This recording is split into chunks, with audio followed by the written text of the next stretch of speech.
Back in the 19th century, Kostroma was home to the famous Russian playwright Alexander Ostrovsky. And he's responsible for popularizing the legend of one of the country's most famous folk characters.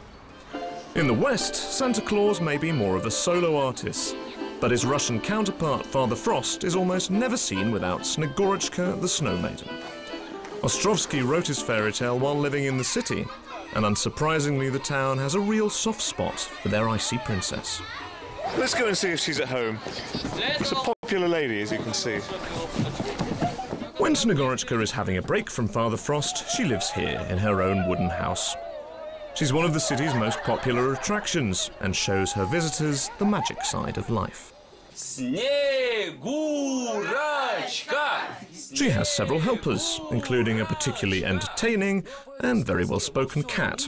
And when the last children had gone home, she was kind enough to offer me a private tour. As you might expect for a snow maiden, she has an entire room dedicated to Christmas trees, all made by children from local schools, but also a thoroughly modern office to answer her emails from around the world. And as the star of her own fairy tale, she's surrounded by other characters from Slavic mythology. Our forefathers believed that each of us has a guardian angel. These are the helpers, ancient Slavic gods. For example, Svarog is the god of labor. He helps us to work. He has bestowed various crafts on us. Perun is the patron saint of epic heroes. Makash is Mother Earth. And once I'd whispered a few words of thanks to a particularly big-eared god, Snegorotchka said she was taking me to her favourite room in the house. I should have expected this, really. So I think where else is Snegorotchka the Snow Maiden going to relax after a hard day's work?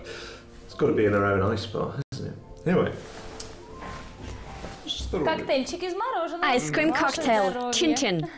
There may not be many reindeer to pull Snegorotchka's sleigh when she's out and about in Kostroma, but deep in the local woods, there are certainly some animals who'd be up to the task.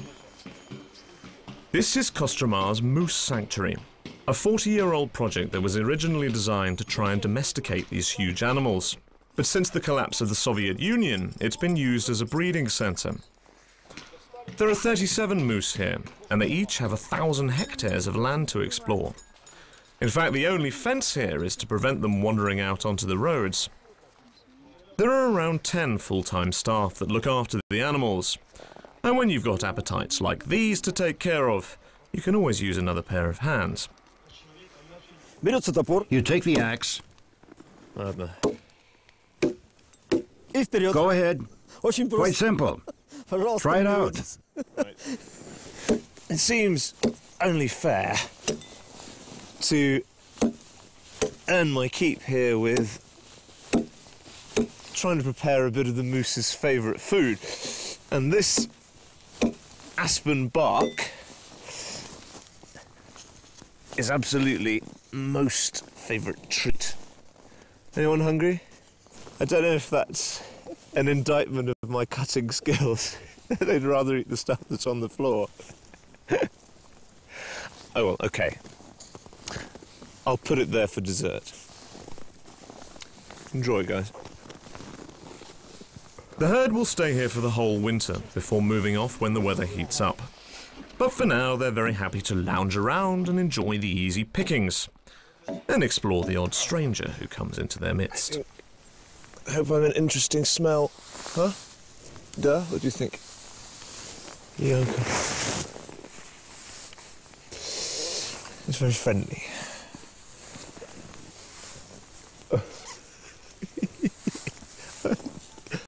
I made a new friend.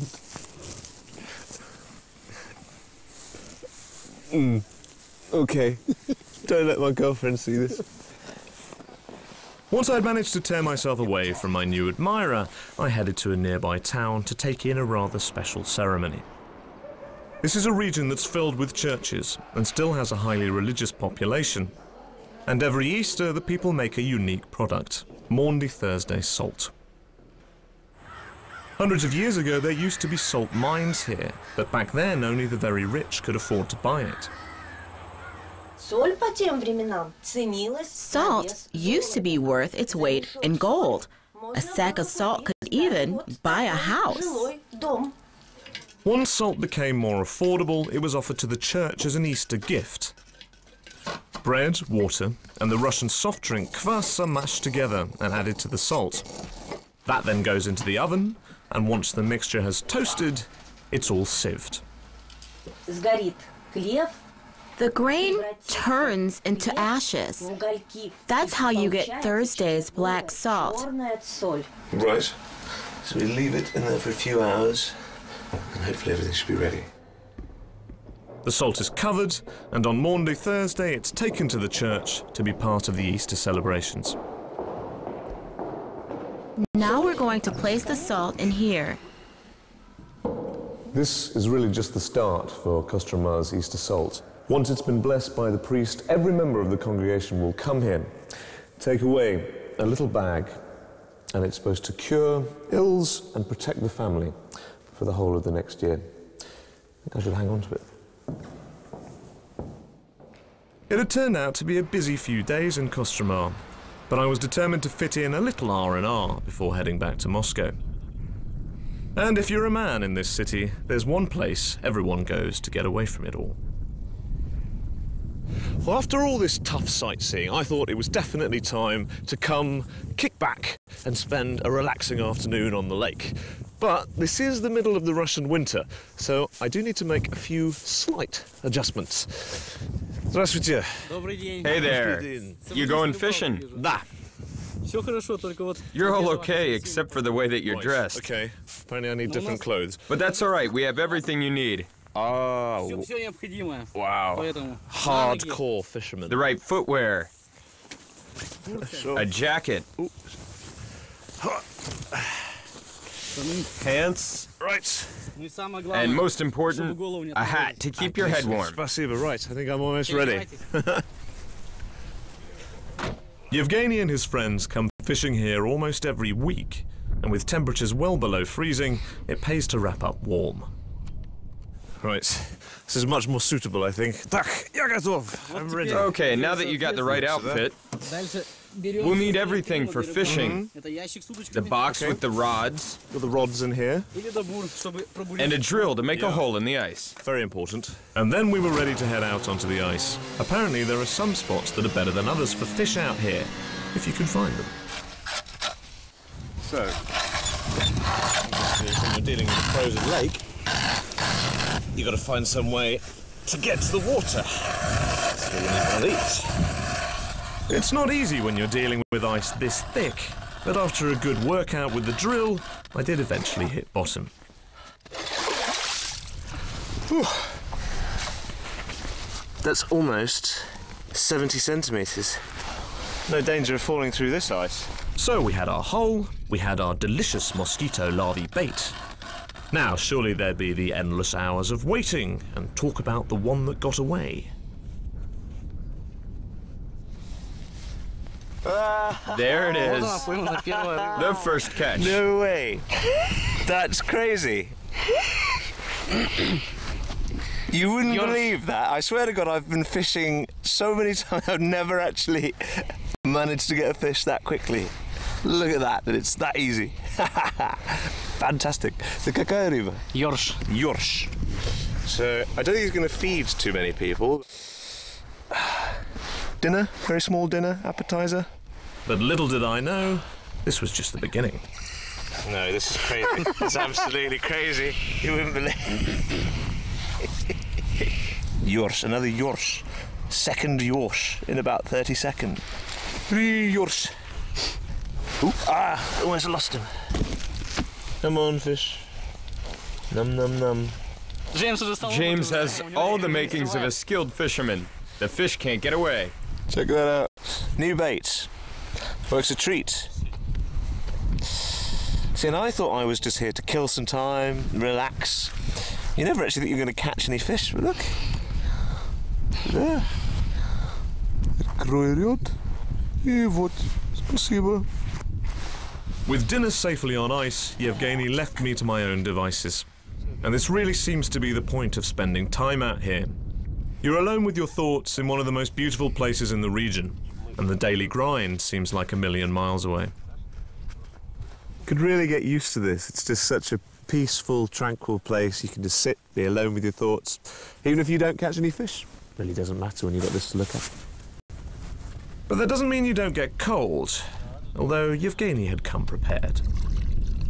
Right. And then, the most important, to keep us warm.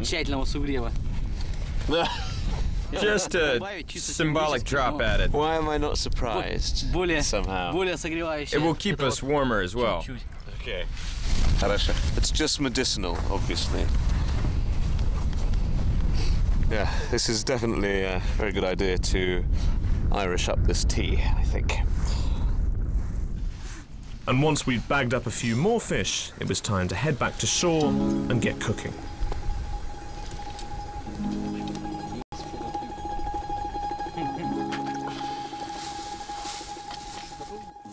Now, this is the perfect way to end the day on the ice.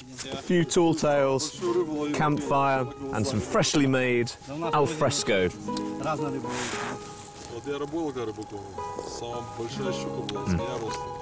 That is going to be very good.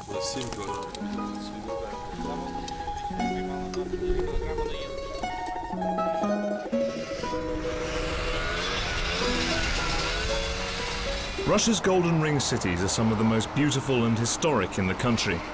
This is Russia as it used to be, filled with churches, ancient architecture, and a gentler pace of life. And one of the jewels in the crown is Kostroma. Just a 4-hour drive from Moscow, it's a regional capital that's home to just over 250,000 people, and it lies on the banks of the great Volga River. Kostroma is the perfect place for a little Russian escapism. The city is reminiscent of a bygone era, with enough history and tradition for a cultural tour, and the wide open spaces for those looking to just leave it all behind.